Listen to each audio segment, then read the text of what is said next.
What's up, everybody? Hope you've had a fantastic Sunday. I have watching golf. That was a wild ride and an excellent return to competition after 91 days away. It was a who's who of a leaderboard, 14 players within 3 shots of the lead heading into Sunday. Exactly what you want. And the caliber of players were second to none. Major championship winners, multiple time winners, double-digit winners on tour. Just exactly what you want, and a wild Sunday with full of twists and turns and power lip outs that are just cruel. Golf gods are mean sometimes. Congratulations to Daniel Berger for beating Collin Morikawa in a one-hole playoff. Daniel Berger, I'm really happy for him. The former Rookie of the Year has struggled with career-threatening wrist injuries that popped up at the beginning of 2018 where he couldn't even practice, and now he's back in the winner's circle for the 3rd time. I don't know what it is about this time of year on the calendar for Daniel, but this is his 3rd win, and all of them have come during this week, the 2nd week of June. So Daniel, play this week every single week of your career from here on out, because it's just been absolutely incredible for him, and just to have the perseverance and stick-to-itiveness to stick with the game of golf, just absolutely amazing. And he, coming into this event prior to the stoppage, he had 2 top 10s and a top 5, so was able to continue the great form. And today it was just a steady Eddie 60 -4, 66, and he was the only one that birdied the 18th hole when he needed to. Jason Kokrak burned the edge. Justin Rose burned the edge. Jason Kokrak was to tie the lead at 15 under. Justin Rose was to tie the lead at 15 under. Bryson DeChambeau was to tie the lead at 15 under. He burned the edge. And Collin Morikawa had a 6-footer on 18 to pull ahead, -16. He burned the edge. It was just a lot of short near misses. And then Xander Schauffele had a roller coaster ride of a back 9.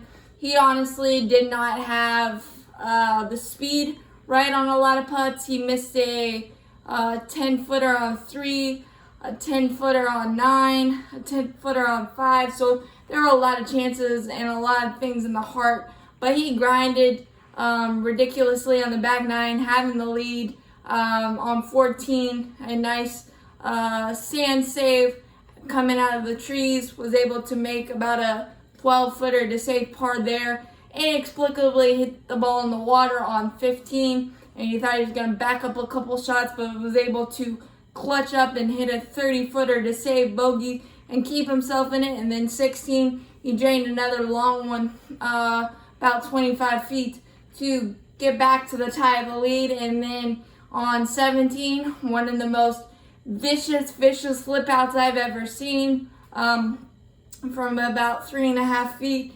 It was in, all around the rim, won't go in, just a vicious, mean lip out. And unfortunately, he could not birdie on 18 after a really good recovery shot. It was in the jaws, but he left it a few inches short, kind of the microcosm of his day, so 1 shot out of the playoff. Collin Morikawa was again just really steady the entire day. On 14, he made a 50-footer to get the tie of the lead. And again, he had a couple of shorties that he missed on 18 to take the outright lead and would have been the win. And then he got the Xander Schauffele power lip out after a poor drive on the 17th playoff hole in the rough and behind a stick and behind a tree, but pretty good recovery shot, and then a really good chip from about 4.5 feet, and then it went in and went around again, popped right out. So it was really just one of those days. Practice those shorties, guys. It's no longer good like like your friendly money games. They're no longer good.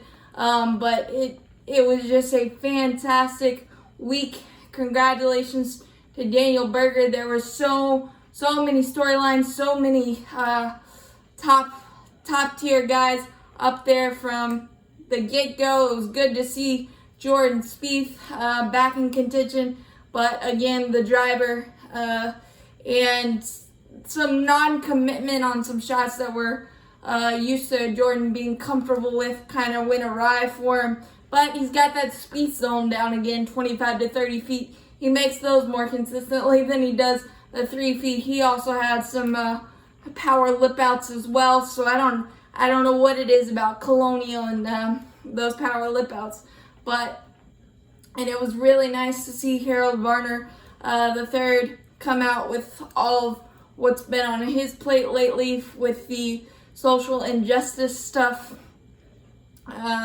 being on top of the leaderboard the first 2 days and being the first player or the player with the lowest round ever after starting around with a triple bogey, which he did on Friday, and was still able to card a 66, 8 birdies after that. But weekend kind of fell flat for him after not missing a shorty on 5.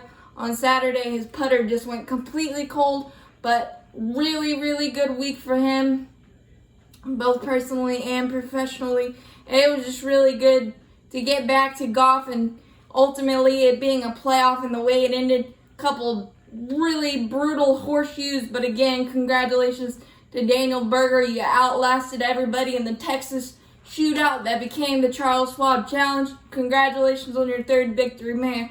Well deserved, and hope to see a lot more of these. And I hope you enjoyed my first golf recap. I hope I did it justice, and have a good Sunday, and we'll come back Monday with I don't know what.